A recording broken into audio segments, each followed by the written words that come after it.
Dino minggu sing tak tunggu kowe ngajak ning tawang mangu nganti lingsir srengenge kowe malah ketoliyo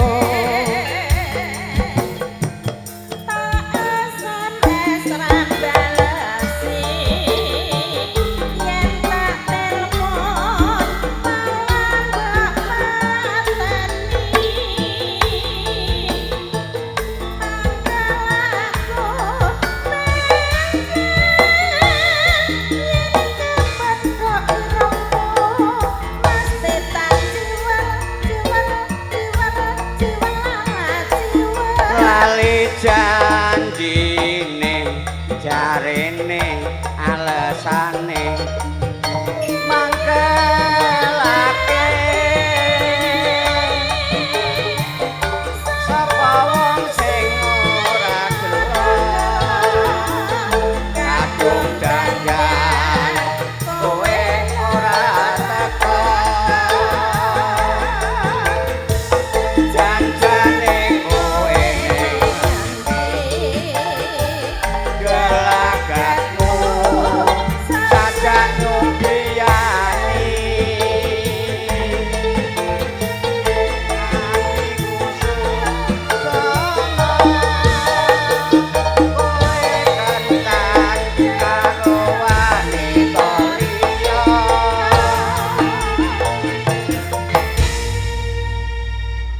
Alhamdulillah Mas Plondo. Iya Pak Klenteng. Muji syukur dumateng ngersa dalam Allah Subhanahu wa taala.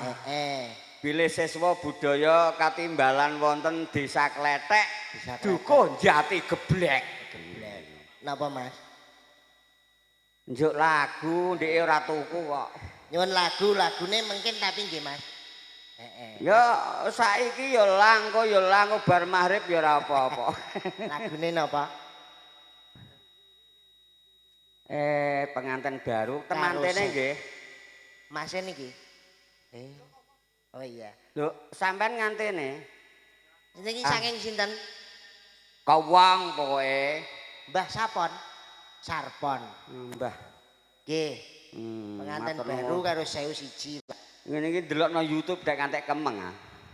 Dik 100.000 diweno wong. Kalau kon nyetel YouTube ae. Lha nyetel YouTube ya padha ae ngentekno kuota. Iya ya. Le ning kene iki ning daleme Pak Rasimin utawa Pak Adit utawa ning daleme Bu Sulastri utawa Bu Adit, Mbak Adit kene gampang titenane anggere anak mbarep karo anak ngono ae. Iya Pak. Ngantene iki Dik Adit ta. Mas Adit. Mas Adit jengene asline sapa? Mas Adit jenenge sapa? Alah. Kowe apal? Ora apal iku. Sapa? Mbah. Mas Aditya Eka Saputra. Ya ngono. Kalian Mbak As Adatus Saidah. Jengene angele jeneng saiki ya. Ono kartu. Penak ya Pak Rasimin karo Sulastri, ngono karo besane Suratno ngono ae. Karo Ibu Ngatini nek gampang cetha.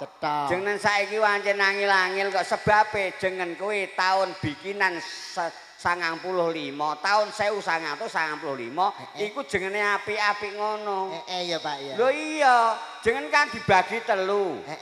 Jeneng tani, dengan priyayi karo jeneng kiai. Jeneng kiai, priyayi karo tani. Iya. Lah nek sing jeneng priyayi, Pak. Jeneng priyayi ya kaya ngono iku mau. Sapa mau? Aditya Eka sapa? Ya Allah. Aditya Eka Saputra. Alah ngene wong maca kok angile ngono ah. Aditya Eka Saputra. Ngono iku jeneng priyayi. Contone meneh ana Budi Waloya, Eko Handoyo.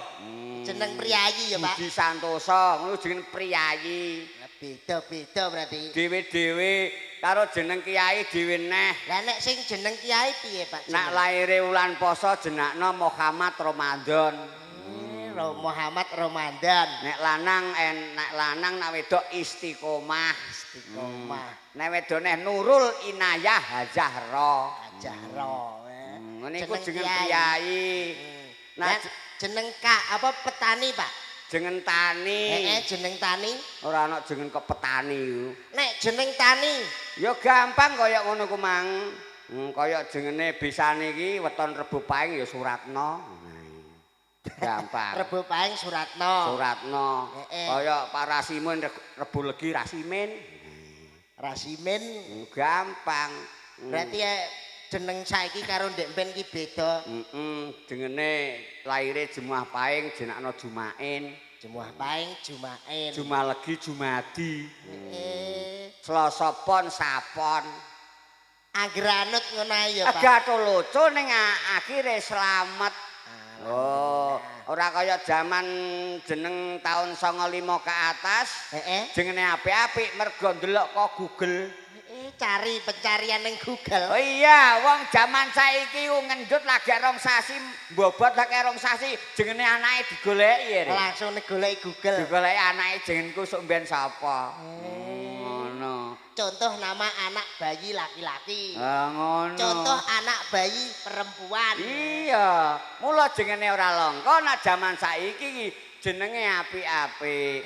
Matur nuwun panjenenganipun Bapak Rasimin sampun ngrawuhna siswa budaya. Wah, ndek gawe kok nggone longgare ngene ya, Le. Walah kanthek turah-turah ya, Pak. Nggon parkir ya turah-turah. Nggon tamu ya ora karu-karuan ambuane. Nganti disawang kaduan ketuke kaya botol bloko iku. Kok botol bloko? Lho delok kok kene ra botol bloko. Ngene iki nek digawe ning kene. Ning nggih. Nek digawe ning daerah ya ora. Lah kene ning daerahku. Sing disugana meja iku banyu aqua te bloko. Banyu aqua mereke ra aqua. Lah apa? Mereke ya ana sing Vita. Ya ora ndande wong mampune ngono kok. Lah iya desami ku beda karo desa kene. Nek longgar ndek gawe ning kene. Lah nek Pak Rasimin kan tandane mampu. Mampu. Oh iki mergawene nek mentandakno nek wonge sukses. Sukses. Wah, sugatane ra baen-baen. Ana ombenan botolan ya akeh. Akeh. Sugatane jajan ya akeh. Akeh. Lah iki mangane apa ya, Pak? Ora roh aku. Urung mangan. Urung aku lagi teko kok. Wong teko keri. Nak jajan komplit. Jajane komplit. Ana semprongko, ana bolu kukus. Jan Ana grapiak kacang atum. Grapiake tak pikir sesore utuh. Lah nek mbok pikir lah apa? Lha iku sing bungkusi ndeapan kok mlempem. Grapiake mlempem. Pas pas plastike bocor. Kena banyu. Bolong. Ngono. Mula grapiak pas aku rada mlempem. Ora kok ngene perkara suguhan grapiak ogak. Ogak ya. Ngepasi nggonem tuk bolong. Nek digawe ngene iki Pak Rasimen lah kurang gumun kok. Ora gumun gene, Pak. Paling ombenan-ombenan oleh tuku kok. Ya tuku apa nek ora tuku iku? Paling suguhan ketoprak rokok mah oleh tuku. Ya tetep tuku le. Ana beras tuku, gula tuku. Aku maune digawe ora tuku kok. Kowe ora tuku? Ora tuku. Disumbang maratuwam? Ora. Kowe nyelengi? Ora. Kowe ya ora tuku? Ora tuku. Lah ge kok iso digawe? Ya Allah, kok digawe ku piye? Berandeng ora tuku sebabe aku utang. Lho utang mbok pamerno wong kene iku piye kiku? Lho utang ana nggone ra telecek kok. Ora nggon-nggon. Utang sing sepisan nang nggone Bank Mekar. Ping pindho nang nggone BKK. Goblok kowe. Bank Mekar karo BKK. Lah wong utang kok mbok pamerno wong kene iku lho. Lho ora apa-apa tak bayar-bayar dhewe. Lah nek Mekar dak cetha. Lah nek BKK i bank apa? Lho, Bank Kesejahteraan Keluarga ngono are. Bank Kesejahteraan Keluarga. Kesejahteraan Keluarga. Lah iya Bank Kesejahteraan Keluarga. Lah iya. Lah iku nek kane loro. Lah kane jalukan pira? Lah nek kane telu. Lho, ya Bank Kesejahteraan Keluarga Kota. Goblok. Lah nek kane papat? Ya Bank Kesejahteraan Keluarga Kota Kletek. Lah nek kane 5? Bank Kesejahteraan Keluarga Kota Kletek Kidul. Kidul barang. Lah nek kane 6? Bank Kesejahteraan Keluarga Kota Kletek Kidul Kali. Kane pitu Bank Kesejahteraan Keluarga Kota Kletek Kidul Kali kono. Iki nek iki ora ngarah iso. Lah nek kane 17. Kane 17. Bank Kesejahteraan Keluarga Kota Kletek Kidul Kali kono kang kowe kejegur kedung terus klelep klagep. Ana kejegur kedung bareng. Ora usah mbahas utang. Lah yang kowe kang mbok takono kate ngantuk pirang-pirang. Kaloro mek Bank Kesejahteraan Keluarga. Mek loro. Iya. Ora usah bahas Bank Mekar, Bank BKK, Pak. Lah gene yo. Aku iku lagi susah. Susah perkara apa? Tukaran karo kami tuwa ku are. Lah tek tukaran. Lah nek ora tukaran iku bojoku kon melok KB. Lho KB iku sapa? Lho KB karo aku ki mbarek sapa? Dak mbarek aku apa? Bocah mambu edan kae napa? Lho sing edan kok aku iku piye lho? Bojoku arek kon melok kabeh.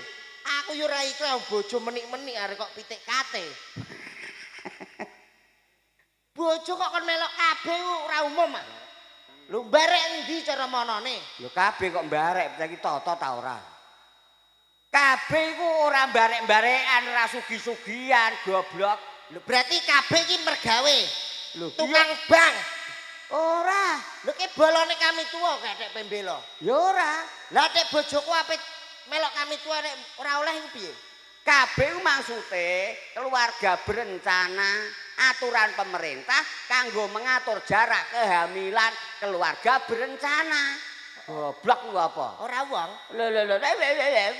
Ono kok nesu. Wong canem ora pengalaman blas ku Wah apa? ora pengalaman piye wong aku mulai-mulai mergawe yo kesel. Kabeh keluarga berencana. Lho, nak bene siji. Iku nek bene siji. Bene loro keluarga berencana bahagia. Lah nek bene telu. Keluarga berencana bahagia betul. Lah nek bene papat. Keluarga berencana betul-betul bahagia. Nek bene pitu. Keluarga berencana betul-betul bahagia bebek buntute bundel. Ana bebek buntute brundel. Kok yo ngawur kok iso saenak dhewe jengene. Berarti kanggo ngatur jarak kelahirane bocah, kelahirane anake kudu aturan pemerintah sing diarani KB. ora wong ya, Pak. Kok ya ora wong kaya Mas Adit karo Mbak Adatus. Ngono kudu KB somben. Kudu kabeh ya. Wis di anak kudu KB kanggo ngatur jarak kelahirane bocah. Ngono. Aja sampe naik dhewe. Berarti ora menungso tak dongakno kagem Mas Aditya Eka Saputra, Mbak, Pak. Karo Mbak As Adatus Saidah. Mugi-mugi dadi sing penganten sakinah mawaddah warohmah. Amin. Diparingi kesehatan, Amin. diparingi rezeki ingkang lancar. Omah-omah sampai kaken-kaken ninen-ninen. Nah, wong jenenge wong omah-omah nyugihno umate le. Lah nek nyugihno umate. Nah Aditya gelem omah-omah, ngene iki berarti nyugihno Aditya. Lah kok iso nyugihno Aditya? Lho iya nak wong urung omah-omah paling numpak motor ngeng. Halah montore pakane. Montore pakane. Numpak mobil ngeng. Halah mobile pakane. Tapi nak wis omah-omah, numpak mobil ngeng. Wah dia Aditya kondang, watuku mobil. Mergo wis omah-omah. Ngono, nyugihno umate. Nyugihno umate. Mula matur nuwun sore iki sing nuwun lagu apa mau? 1001 karo pengantin baru. Ayo diaturno konjuk dumateng sedaya Bapak Ibu tamu undangan. Nggih. Wong sing nyanyi ya ora aku, Pak. Ya ora kowe. Ya kowe ah. Ya ora pantes ah. Lho tek ora pantes. Lho aku iki tak duwe artis tak celukno. Ha yo engke ku nyak lagu ora tau apal lho. Lho lagu apa dilali janjine kok ora roh. Rumah aku wis apal. Wah engko delok Mas dak apal lah. Alah ije rong sasingkas paling wah. Monggo Mas Dodok. Apale kapan wong tanggapan mentek. Nek toprak prei ya.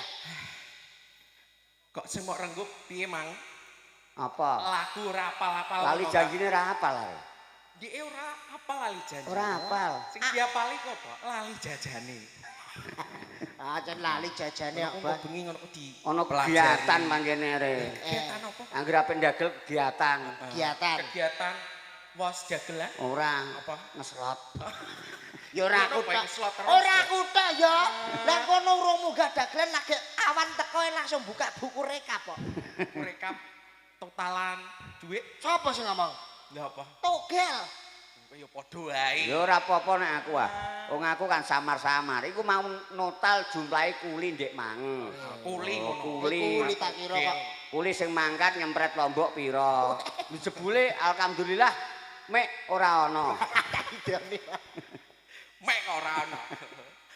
Alhamdulillah. Pengantin baru sunane napa Pak?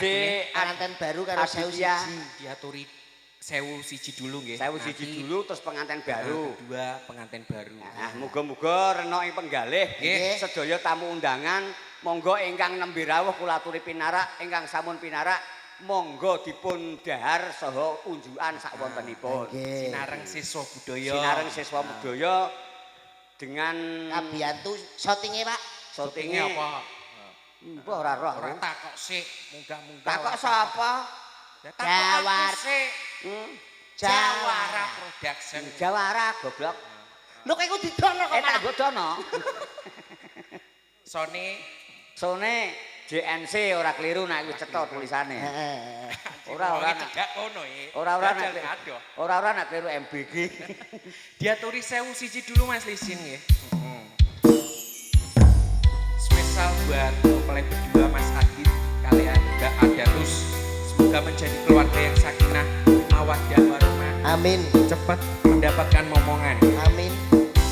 Satu tembang sewu siji koleksi dari almarhum Didi Kempot.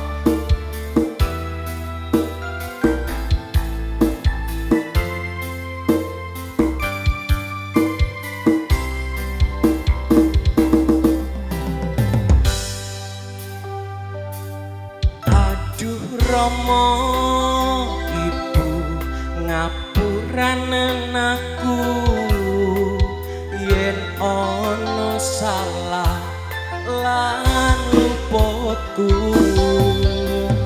tak mangsani aku duweni dosa nganti seprene isih krasa ning dodo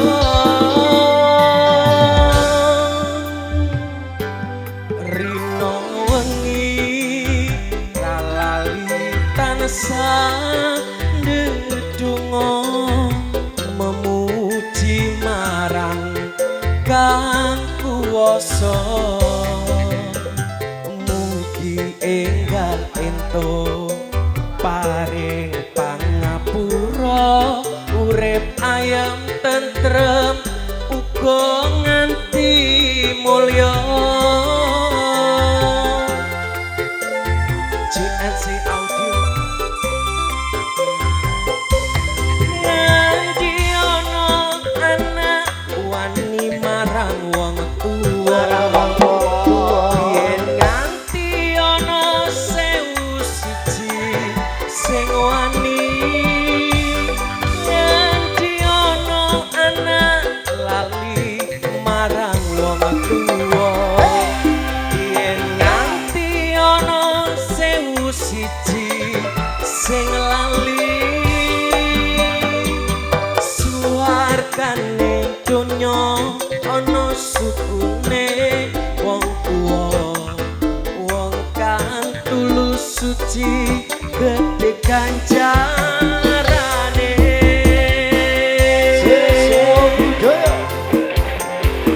spesial buat pengantin berdua Jawara Production JNC Audio.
ana sukune wong tuwa wong kang tulus suci gedhe ganjarane suwargane dunya ana sukune wong tuwa wong kang tulus suci gedhe ganjarane.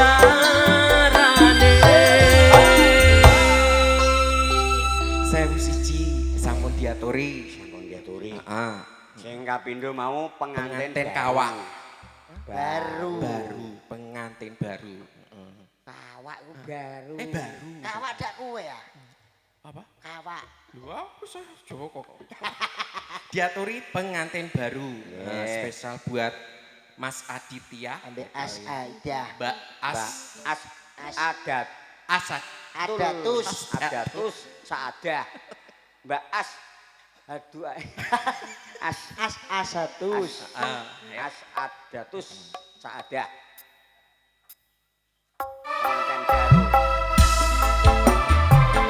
Jawara Production Sesuatu Audio.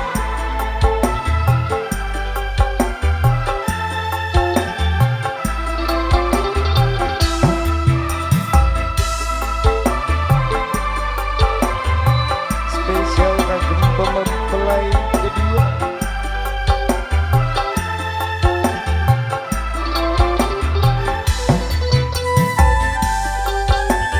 Selamat sore buat para tamu undangan.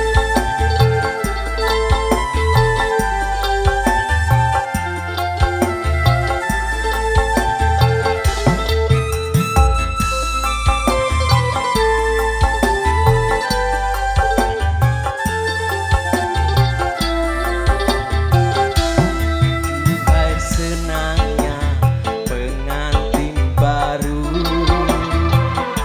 duduk bersanding bersendal gurau. Duhai senangnya pengantin baru duduk bersanding bersendal gurau. Bagaikan raja dan permaisuri tersenyum simpul bagaikan bidadari. Duhai senangnya menjadi pengantin baru. Duhai senangnya pengantin baru duduk bersanding bersendal gurau. Duhai senangnya pengantin baru duduk bersanding bersendal gurau. Bagaikan raja dan permaisuri tersenyum simpul bagaikan bidadari. Duhai senangnya menjadi pengantin baru. Siswa budaya JNC Audio Jawara Production.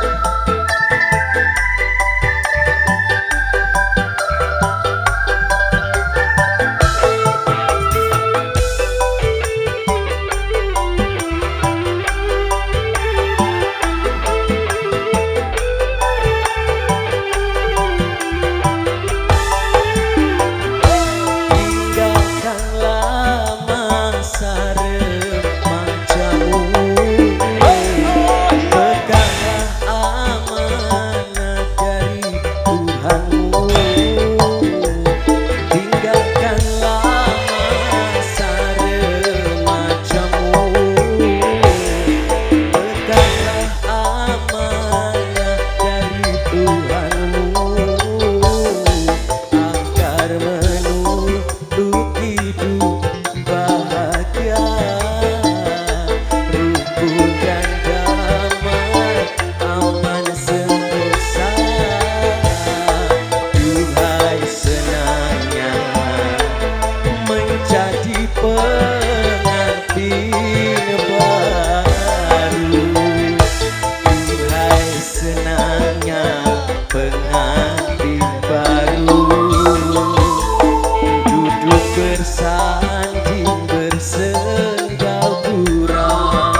tersenyum simpul bagaikan bidadari. Duhai senangnya menjadi pengantin baru.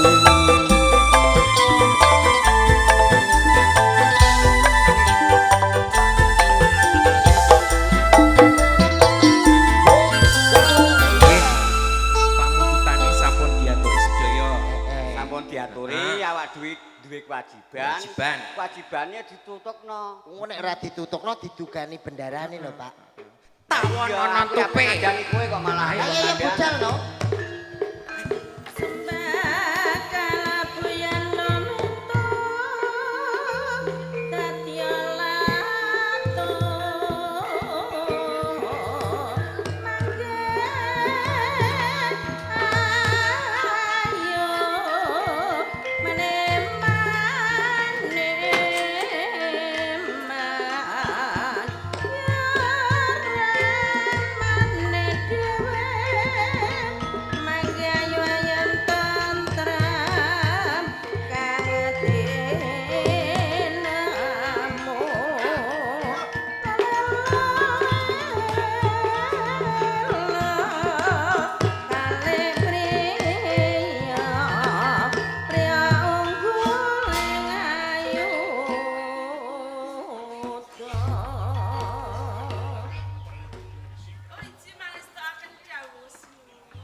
Dawuh pangandika dalem sampun kawruh tindakaken sinareng kodukuing Kadipaten Grati kepanggilan Bandar Subali. Nuwun Subali ya kembali negeri Mojopahit. Lho. Monggo nalika semanten Kakang Maudolo kula bektanipun. Tegesipun pangwasa ratu dumateng panjenengan. Sasampunipun ngertos bilih Bandar Subali Balela menapa dipun cekap kenging kemawon.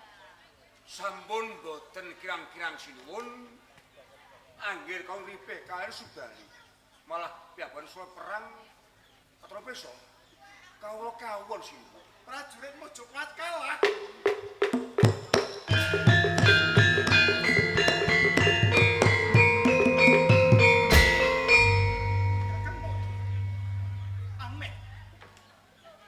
Sinten iki amon boten badhe pitados menawi kabar kados kapan.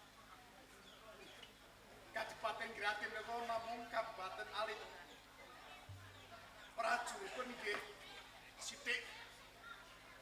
Kegiatanipun boten timbang kanen prajurit. Dewa semanten campuring perang lha kok kawon. Menapa nggih menika prajurit lucah. Sinuwun niat kula saking negeri Mojopahit menika mboten perang. Ning usuping manah kula ripik. Kadung malih piyambakipun malah nantang-nantang negeri Mojopahit kapeksa saged itu tetep ngimbangi sinuwun. Malah kula nembe kemawon nampi prajuritipun prajurit Narasandi lan prajurit Danaswara. Langsung iki prajurit Narasandi lan prajurit Danaswara piyambak matur pilih Bandar Subali pejah. Kapolri ingkang jumeneng ing Grati sanes Bandar Subali. Nanging Kebo Marcuet. Kebo Marcuet Nggih. Mulai kasuhan sinuwun.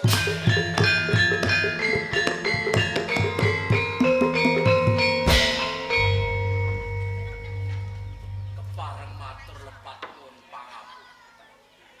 Pedang sak mangke panci ingkang jumeneng dadi adipati wonten ing Grati boten sanes namung Kebo Marcuet. Namung kemawon Kebo Marcuet pedal sak mangke ugi sampun wampani Balela dhateng pangwas panjenengan dalem. Lajeng menika wonten nem-neman jejaka ingkang badhe suwita wonten ing Mojopahit. Jenengmu sapa, Gus? Kula Joko Umbaran sinuwun. Joko Umbaran. bareng karo tumenggung Haryo jejetan muga padha apa sedolan karepmu. Namung badhe swita ngabdi aku simbolan apa? Ngerti pawitane wong swita. Ngertos sinuwun. Apa wae? Lan mantep sih. Sok nek lakon dadi sentana bojo sembarangan. Kudu ngerti kewajiban lan wektu ya. Ngoten. Kan moto. Niku wonten kaneman iki bodhe swita. Aturipun untut. Muga dados timbangan mengganggu. Barat, paring jauh. Pancen Mojopat butuhake kanoman kempeng-pengan, ngerti kewajiban. Awet yen gelem-gelem nyamkini negara. Kuwi nek mung tembung, tundhone moko bae digekuyu dening wong. Iki ana tembung lan ana dawuh pangandikan sekolah. Tak tampa pasuwitanmu jupuh marang sumpahmu, keng lagi wae tok aturke marang ingsun. Siji, yen kowe cilik bisa ngendar kebo marjuan, gedine bisa mati. Ora mung tak tampa dadi prajurit, nanging bakal tak dawuhke lan putriku besok.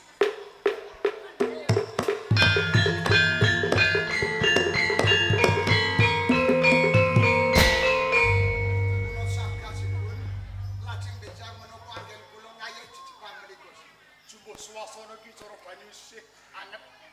Aja nganti saya umum. Gawe ingsun. Aja bali menyang Mojopat yen ora antuk gawe lebih mati yo ning paragan. Panis panjenengan kang kula suwun. Lelung sing ndak babakali badan.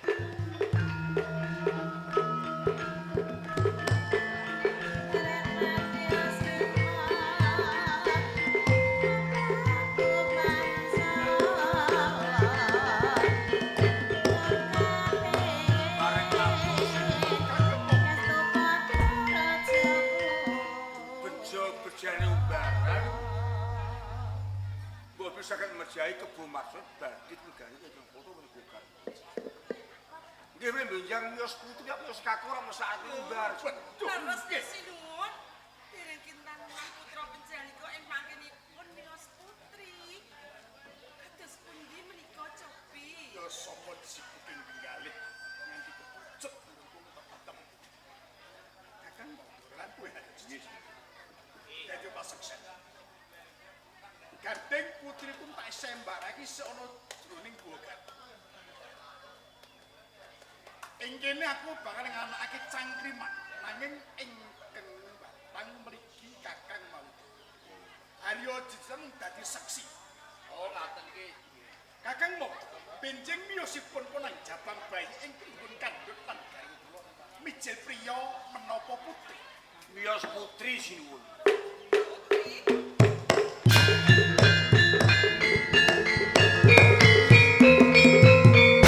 Kaya dukun mawon. Mongko bojo kula nggih prameswari. Bobot sepisanan tegese sasi sepisan nganti lekipun nang jabang bayi. Andeng kula nyuwun mugi-mugi wis kakung saged mati palenggan kula. Menapa nyen boten lila. Tembung batang menika sok kelmokso bener, sok kelmokso menika lepas. Sak dremi batang wis. Nggih. Haryo jejeban. Dadi seksi besok sing menang aku apa sedulurmu? Monggo.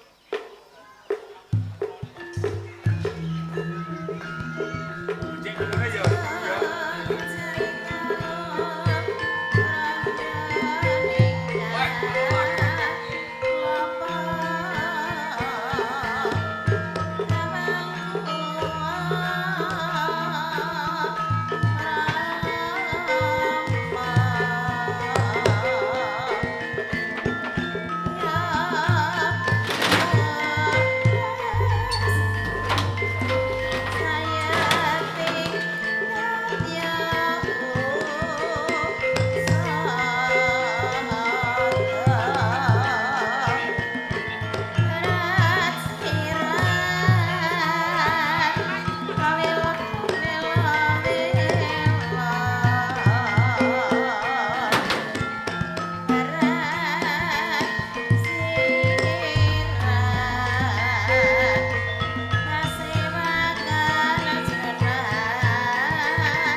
Wis muga-muga wae ana iku nang Jabang Bayi slamet sing dilareke ya sampe sing layak.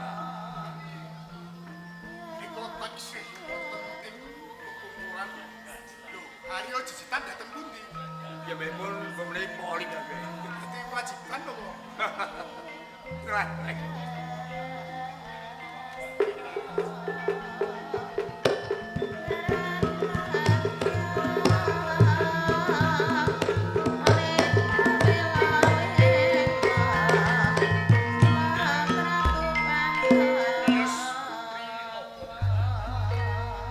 Putra panjenengan miyos putri sinuwun.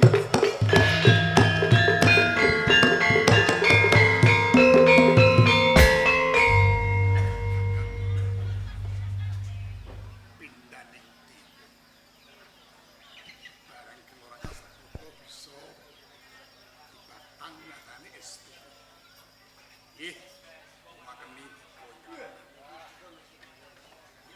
ing mriki badhe kula paring asma utawi jeneng Sri Subositi. Sri Subositi.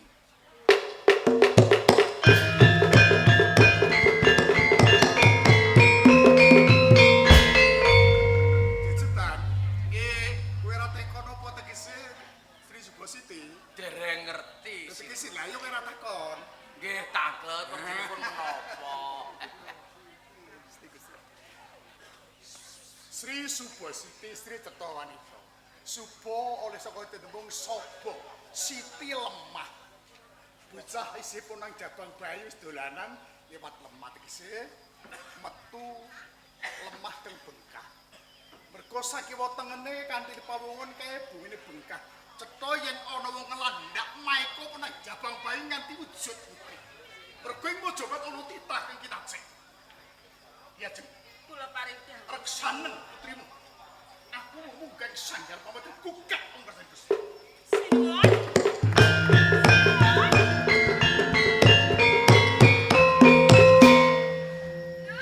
Kakang Matur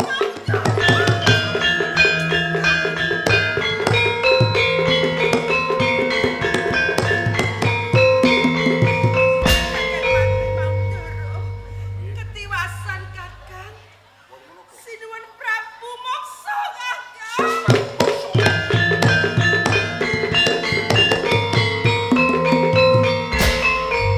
Kakang Maudoro, sedaya ingkang jalari panjenengan. Mawi mboten enten pambatangan cangkriman kados ngaten. Kula kinten garwa kula mboten badhe muksa. Mila Kakang Maudoro, mawi wonten menapa-menapanipun Majapahit panjenengan ingkang kula tuju kakang.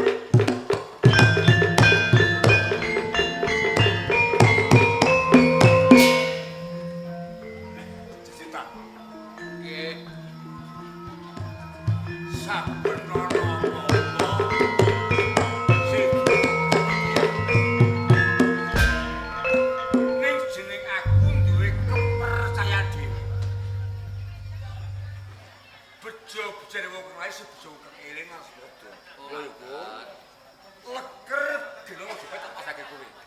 Aku bakal topomi terjagat ya. Kados ngaten. Oke.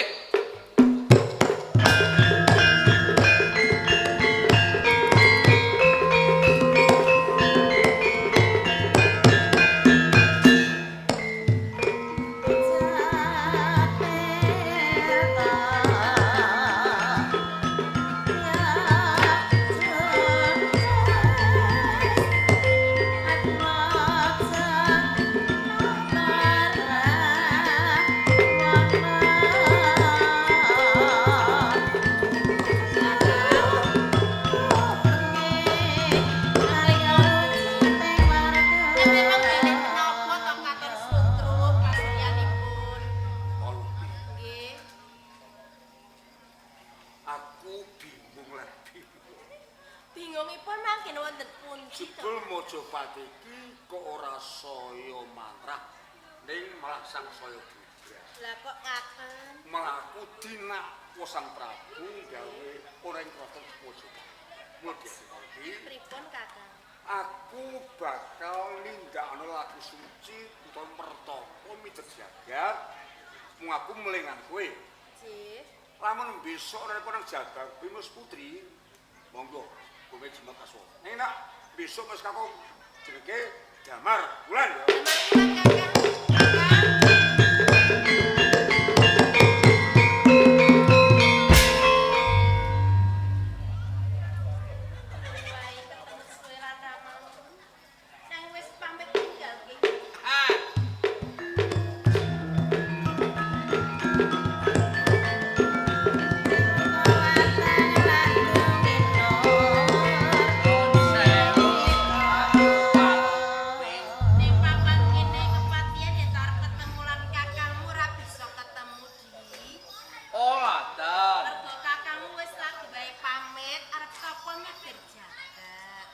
Lah niki mau nggih pesen kalih kula. Pesen apa tadi? Kandha kalih kula menawi sak leker genthonge kepatihan pasrahke kalih kula. Ya pas entuk pancen kaya ngono. Yen ngono Mbak Yu lan kepatihan mbok ayomi rak ya kudune kaya ngono to, Di. Piye ya? Boten kok teges kula kedah ngayomi kepatihan, boten namung niku. Banjur Kula kedah ngayomi dhateng panjenengan. Tegese panjenengan pasrahke kalih kula. pasrah piye, Di? Waduh. Lah mikir bingung nih. Pasrah tegese kula ken bojo kalih jenengan ngoten lho. Ngono. Nggih, nggih. Wis gamblang gone kanggo nampa kok. Di. Sampun. Wes. Oh cetone pun kadung suwe wonten kumpul. Iya ngene Di. Di ya jejetan. Yen pancen kaya ngono karepmu, nek dina iki Mbak Yu durung bisa. Mergo kakangmu ora lagi wae nindakake kepatihan. Oh, Iya, waduh. mula Mbak Yu njaluk inap 40 dina. Walah kesuwen. Suwen ya. 2 jam ngoten lho. Rong jam. Pas sedeng bengi. Ya mengko jam 12 teko kene. Tenan iki. Iya. Oh, nggih. Saestu lho nggih. Jam 12. Wah, cocok nggih. Tadi ya. Nggih. Ngono ta, Glis? Oh, kan nggih.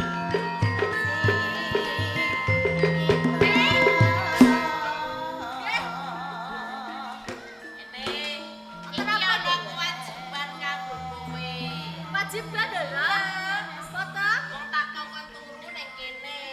Ora tilem kok kewajiban ning kene. Iya, pancen iki kewajibanmu wis kok tak bayar. Ngaten. Nggih, kula kok sayang, Ndoro. Nggih.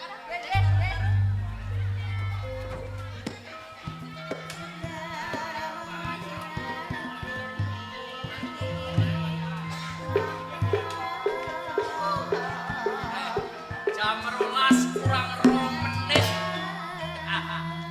Wih, rasane ndaira ya. Sewoke ngono cah.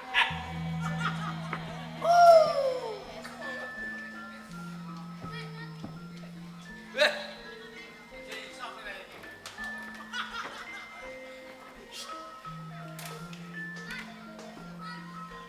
Becarano.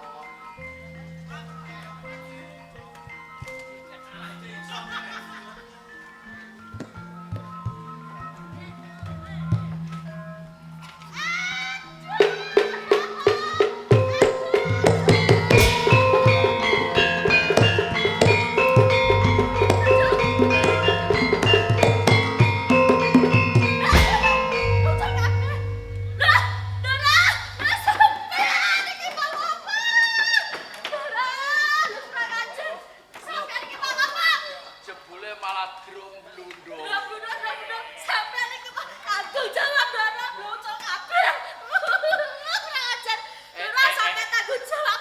Oh, tanggung jawab piye?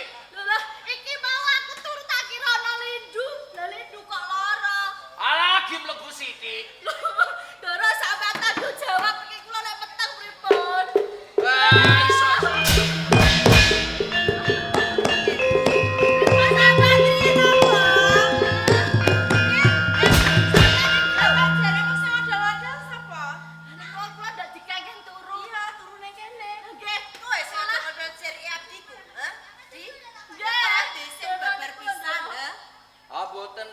kandhane jenengan.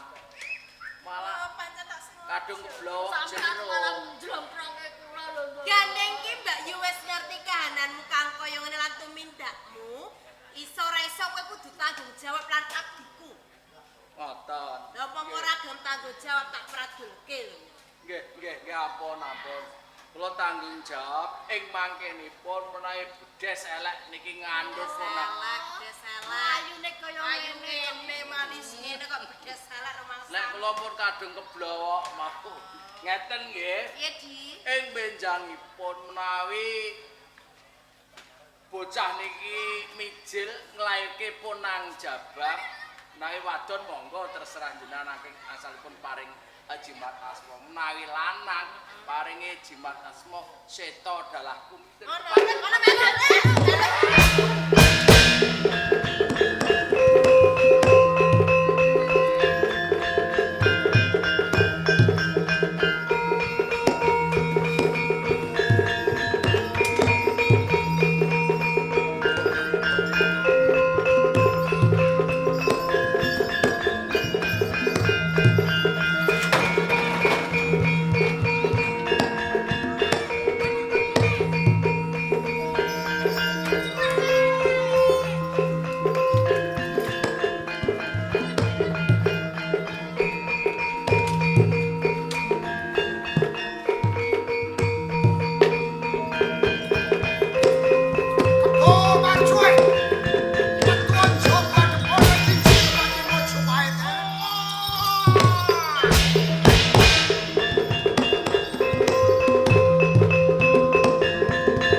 Aku isih tetep ngugemi prasetyane prajurit.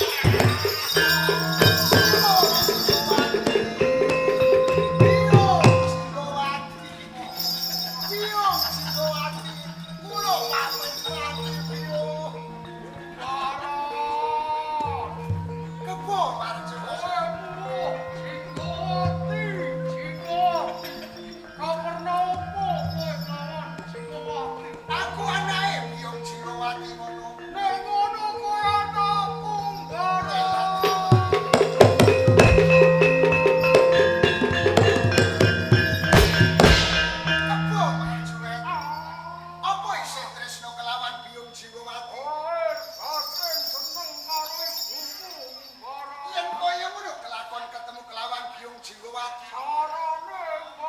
Ana syarate. Wiwit saka ing papan kene nganti tumeka ing desa Gambir Sekerti. Aku njaluk supaya kok gendong. Monggo geger gondelan suku.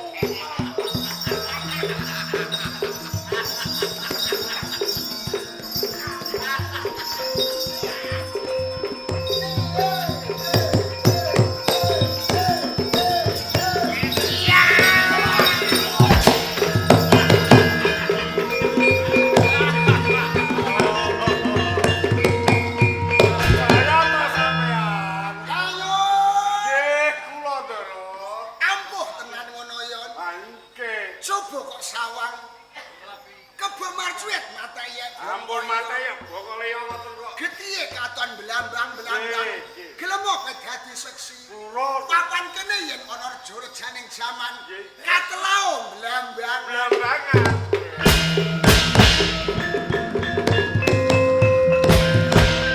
Ayo. Doro. Sumune kebo marjuet. Iki kelakon tak protes. Iki malih wujud. Sing siji pedang iki godhong. Gelemo dadi seksi. Iki pedang konto Sukayana. Godhong wesi.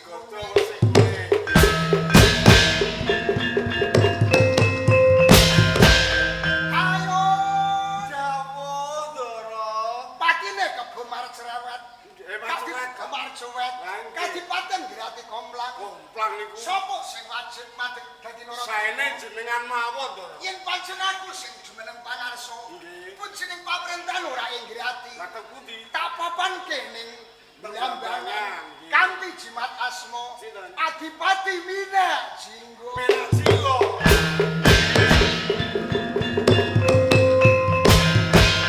Ayo. Jawo Doro. Nggonku ungguling yudha. Iki madeg senopati perang. Pupu sayembarane Sena Prabu Martunjung. Monggo kabar sing tak tampa. Putrane Sinun Prabu Martunjung iki Mijil Putri. Kang sesilih Dyah Ayu Subasiti.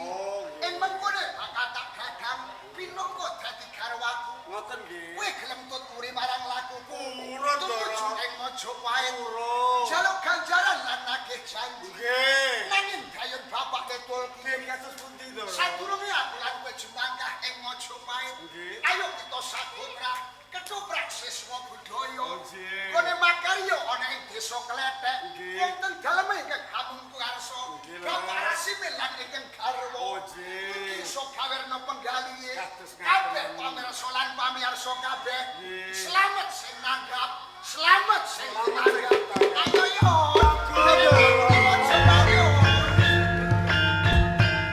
Lolopon sampun purna